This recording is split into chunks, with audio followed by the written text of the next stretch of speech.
Well, welcome everyone to the Friday edition of 15 Minutes of Positivity. On Fridays, I like to just think a couple days ahead and imagine, what might come in handy. And a little bit of context for where I'm going with this today. So I've been up since 3 a.m. It's been one of these weird insomnia nights for me. And I finally got to the point at probably about 3:45 where I thought, you know, there's no point in really just sitting here feeling sorry for myself. I might as well go do something. And it's interesting how there's this resistance to, it's dark outside and it's cold and I don't want to get up. And yet there's a very clear sense of you're done sleeping. This is not gonna, happen anymore. And so just writing my attitude or my mindset to what's actually happening made me think of this concept of a superpower. And I think we all have superpowers, um, in the sense that there are certain aspects of our personality. I was thinking of the Martin Luther King speech on Monday, and talking where he's talking about the strength or the quality of our character and being judged on that versus our skin color or um, our gender, whatever it might be. And how do we, in essence, cultivate these superpowers that we have? So the question for this weekend is, what is your superpower? And what I mean with that is we all have certain innate characteristics that we're just good at. Um, and there's a fair body of science that talks about competence and what it means to be really skillful at something and what the different stages are. And it turns out that there are actually four distinct stages of developing competence.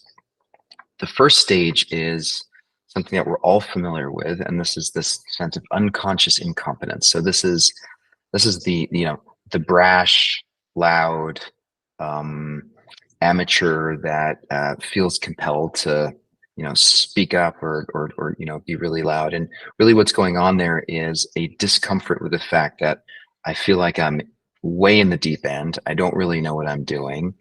And the challenge with it is I'm not really conscious of what my level of incompetence is. So I don't really know what I don't know. I'm just kind of bumbling and tripping and not doing a very good job of whatever it is that I'm engaging in, whatever activity it is. And then at some point we move to this level of conscious incompetence. So now I become aware of the fact, wow, I'm really not very good at this, or I really struggle with this, with a specific behavior or activity. But it's becoming clear to me what it is that I need to do in order to actually develop a degree of competence in that arena, which then moves us into, really the bullseye of this development of competence is what we call conscious competence. So now I'm actually able to identify those areas that if I really spent time and attention and effort getting better at this specific part of the skill or the skill in general, that I would actually improve. And there's a deliberateness and an intentionality to it.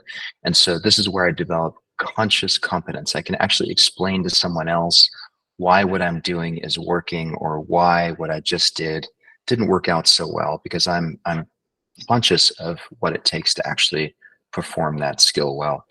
And then last but not least, we have unconscious competence, which is people that are just really good at what they do. And when you ask them, how do you do it? They don't really have a good answer. They're just like, I just feel it, or I just know, that this is how I should do it.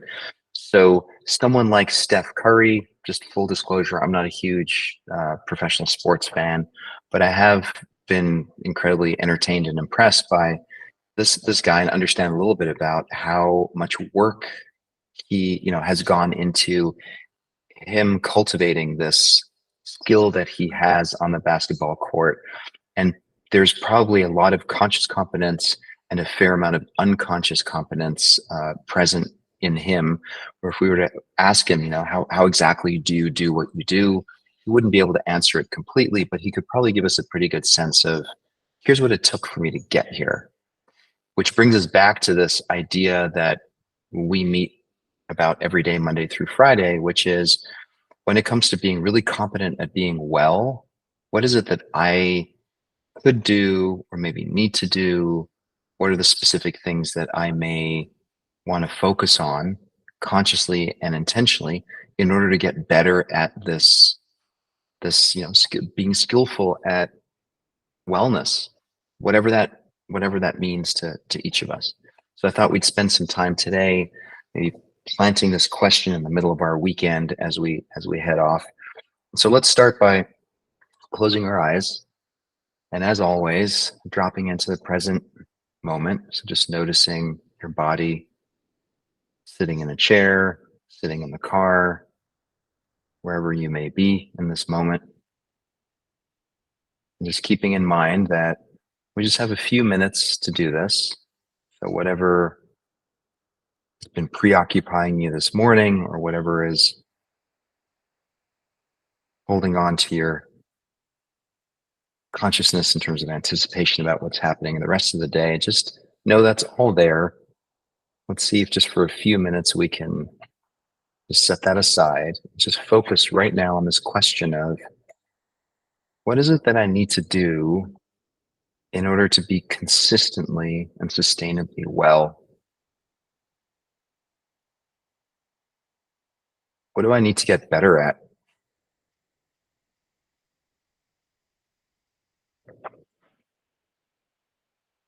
And we can explore this question on so many different levels. And I don't think there is a right or wrong answer. It could be the minutia of things like, yeah, I need to clean up my sleep hygiene. I have a terrible sleep, bedtime routine. I watch too many screens. I drink, caffeinated beverages too late in the day. I eat sugar or simple carbs too late in the day. So it disrupts my sleep. Maybe I could get better at being more vigilant or more disciplined about that.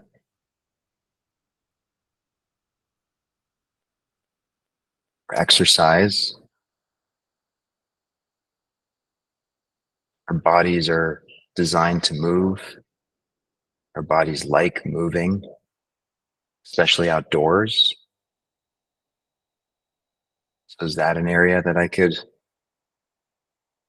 become more competent,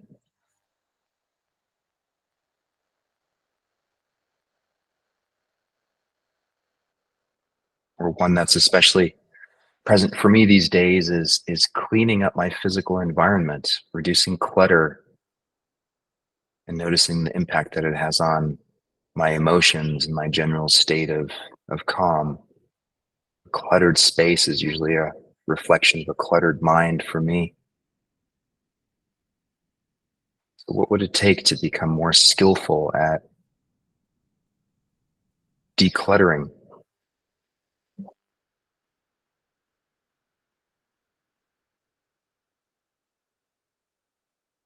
Food and nutrition is another obvious one for many of us.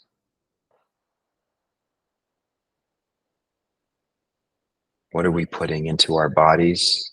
And what are we expecting those foods or beverages will do to us, to our bodies?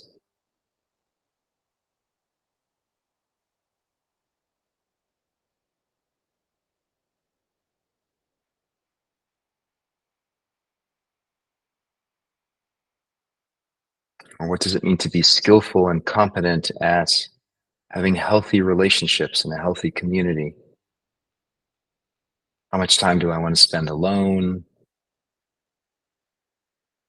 in privacy? How much time do I want to spend with others? Am I being boundaried and clear?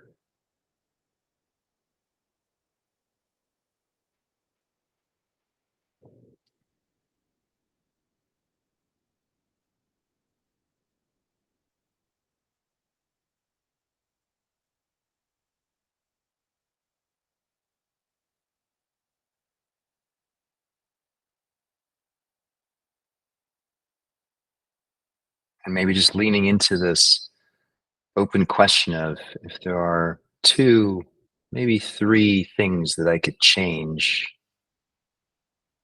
that would contribute to my sustained well-being, what exactly would they be? And just see what comes up when you sit with that question.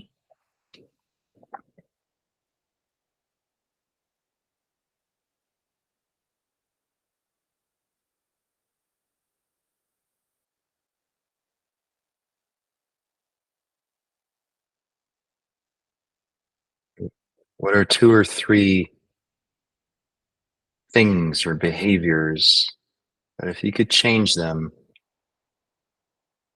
it would contribute to your physical, emotional, and spiritual well-being over the long run?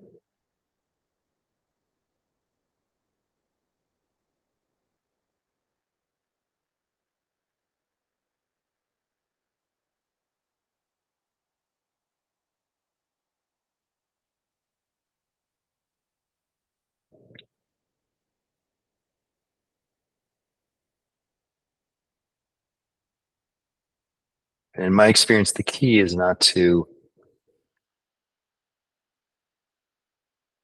entertain too many things at once, but really pay attention to what are the obvious ones? What's the low-hanging fruit? What are the big changes? Maybe it's backing off alcohol for a chunk of time. Maybe it's actually having a bedtime and really sticking to it. Maybe it's not watching screens after a certain time of day. I don't know what it is for you, but I'm encouraging you to look for the big ones.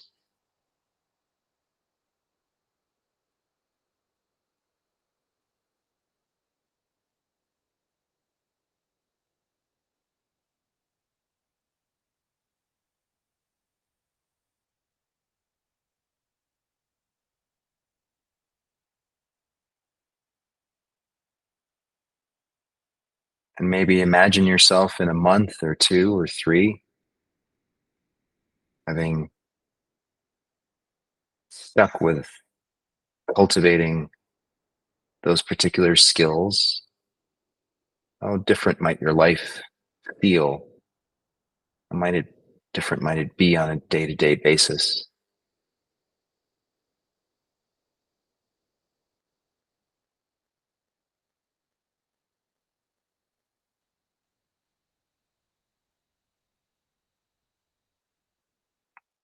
As always, just notice where in your body you feel that.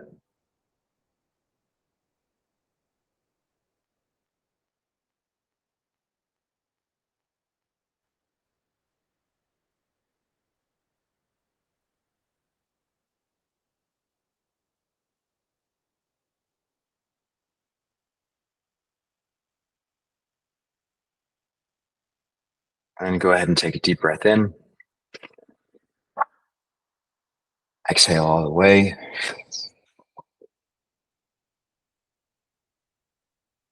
Again, deep breath in. And on this exhale, go ahead, open your eyes. Yeah. So I hope that plants a seed. I know it's been something that a question that I've been asking myself. What are the big changes that I could make? There's probably two or three of them that would have a significant impact on my quality of life and my skillfulness or my competence at being well over the long run. So hope that was a useful reflection. Have a great weekend, everyone. Hope to see you on Monday, and we'll do a mindfulness session then. Take care.